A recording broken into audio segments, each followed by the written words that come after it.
আগাইস না। আমি কেমনে থাকবো? আমার মায়ের আছেন, আমার বুককে গাড়ি করে গেছে না।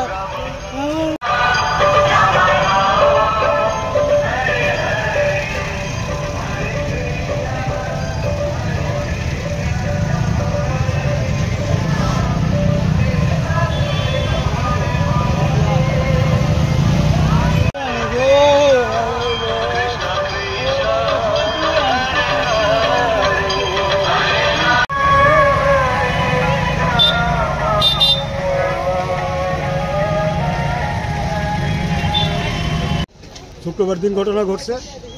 রবিবার দিন যখন এসডিএম সাহেবের লগে যোগাযোগ করছি, তারপরে স্কুল কর্তৃপক্ষের নজরে গেছে, তার আগে ওদের নজরে যায়নি। কিন্তু ওদের কানে কথাটা গেছে যে এরকম একটা স্টুডেন্ট এইভাবে এই অবস্থায় আছে। কেন রোদে দাঁড়িয়েছিল কেন? ওই যে বন্দে ভারতের আর কি অনুষ্ঠান একটা ছিল স্কুলের মধ্যে, ওই অনুষ্ঠানে বাচ্চারা দাঁড় করাইছে।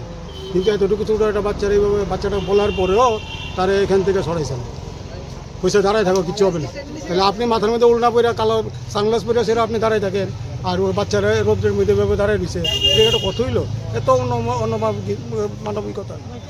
ম্যাডামের নাম জানতে পারছি না, নাম তো আমরা বলতে পারবো না, কারণ আমরা কি করে বলবো। আর যে বলার তার তো এখন আর কোনো ক্ষমতা, তার তো সে তো চলেই গেছে আমাদের ছেড়ে, সে আর বলবে কীভাবে?